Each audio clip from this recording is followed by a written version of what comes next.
আপনিও যদি প্রবাসী হয়ে থাকেন আর প্রবাসে থাকেন, আপনিও কিন্তু ইচ্ছা করলে এরকম টাকা জমাইতে পারেন। যখন ছুটিতে যাইবেন এই টাকাটা অনেক উপকার আসবে। ভাই কিন্তু ছুটিতে যাইবো, এই মনে হয় 1 সপ্তাহের মধ্যে ছুটিতে যাইবো।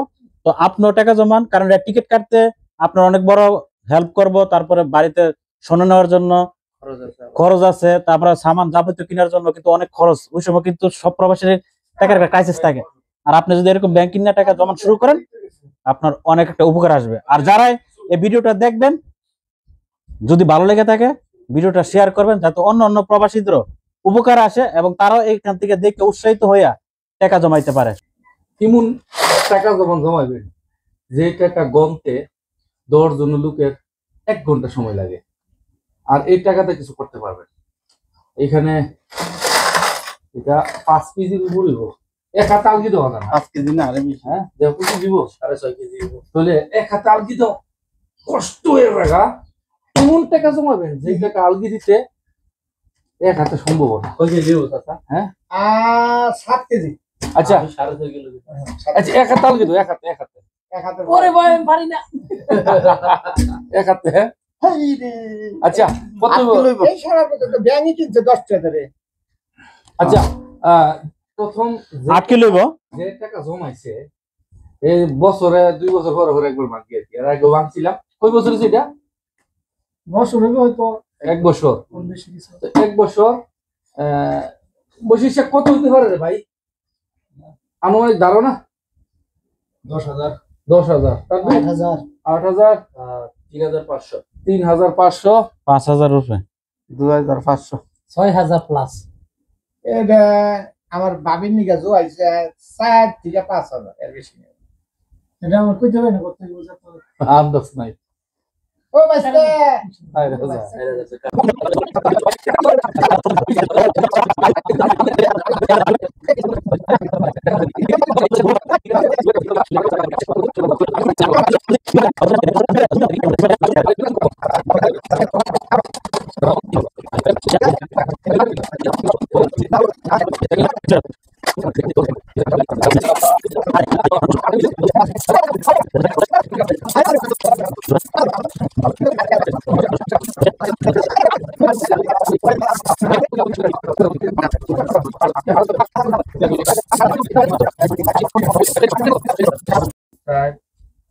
পাঁচ এই 700 1 2 3 4 5 6 7 8 9 10 11 12 13 14 15 16 17 18 19 20 900 কত হইছে টোটা? 900 1000 900 আর 1000 হইছে 1900। ওকে ওইখানে হইছে 29 টাকা। 29 টা 1900 19 20 21 22 23 24 25 26 27 2700 ইয়ান 29 ধরো 27 বলল 1 2 3 4 5 6 30 আর 29 কত? 30 59 মোট কত হইছে? 27 2759 হইছে। ওকে কার লিগ্যাল হিসাব 2759 টাকা। কারে কত হইলো দাদা? না 2759 কারো কত সরি কইছে না। তোমার কত তো কাছে গেল বা 2000 কইছিল। 200 টাকা 200 2,500 2,500 কইছিল। 259 টাকা দিছি। হ্যাঁ 2,500 আমি তো হিসাব করছি ওখান থেকে বেজন 5000। আমি তো ওজন দিকে আলগি দন জানে রে ভাই বুঝতে কইছা। যাই হোক শেষ পর্যন্ত কত হইলো? এখানে শেষ পর্যন্ত 27 এই যুগ ইয়া কর ফুরন দছে এই 100 টাকা নোট 2700 কত? 2700 কত হইছে? 59 টাকা 59 29 না 59 2759 59 into 33 34 টাকা আছে। হ্যাঁ আরে 34 রে ভাই। ওকে 93,806 টাকা হইছে বাংলা। 93,000 টাকা মানে এটা পকেট খরচ। তার মানে বুঝতেই পারতাছেন এখানে বেশিরভাগ যে 1 টাকার পয়সা আড়ানা খুবই কম। তো এই যে 93,000 94,000 টাকা জমাইছে শরীরের মধ্যে কিন্তু কষ্ট লাগছে না? 1 বছরে? হ্যাঁ 1 বছরে মাত্র 1 বছরে এটা খুবই একটা উপকার হইছে।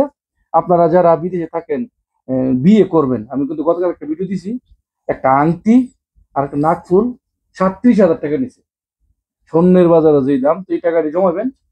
বিশেষ করে যারা একটু কম বেতনে চাকরি করেন, যদি এরকম 2 বছর পর তো ছুটিতে যাবেন, 2 বছরে যদি আপনার এরকম 1 লাখ টাকা জমান, তাহলে বিশাল বড় একটা অ্যামাউন্ট। ঠিক আছে না ভাই? হ্যাঁ? ঠিক আছে, ঠিক আছে, ঠিক আছে। না দেখেন 5,000 টাকা সংসার চালাইতেছে বিভিন্ন কাজে গিয়ে। এটা খরচের টাকা, এটা এটা খরচ। 100% খরচ। যেটা মার্কেটে কোনো কিছু কেনাকাটার পরে বেশি যে 1 টাকা 2 টাকা বেশি হয়েছে ওই টাকাটাই শুধু জমাইছে। জমা। হাত খরচের টাকা। যাক, তারপর আলহামদুলিল্লাহ।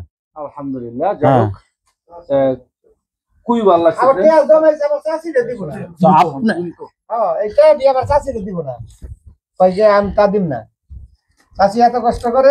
আপনিও যদি প্রবাসী হয়ে থাকেন আর প্রবাসে থাকেন, আপনিও কিন্তু ইচ্ছা করলে এরকম টাকা জমাইতে পারেন। যখন ছুটিতে যাইবেন এই টাকাটা অনেক উপকার আসবে। ভাই কিন্তু ছুটিতে যাইবো, এই মনে হয় 1 সপ্তাহের মধ্যে ছুটিতে যাইবো। তো আপনিও টাকা জমান, কারণ টিকিট কাটতে আপনার অনেক বড় হেল্প করব। তারপরে বাড়িতে শোনা নেওয়ার জন্য খরচ আছে, তারপরে সামান যাবতীয় কেনার জন্য কিন্তু অনেক খরচ। ওই সময় কিন্তু সব প্রবাসীর টাকার একটা ক্রাইসিস থাকে। আর আপনি যদি এরকম ব্যাংকিং না টাকা জমা শুরু করেন, আপনার অনেক একটা উপকার আসবে। আর যারা এই ভিডিওটা দেখবেন, যদি ভালো লেগে থাকে ভিডিওটা শেয়ার করবেন, যাতে অন্য অন্য প্রবাসীদেরও উপকার আসে এবং তারাও এইখান থেকে দেখে উৎসাহিত হইয়া টাকা জমাইতে পারে। সবাই ভালো থাকবেন। আল্লাহ হাফেজ।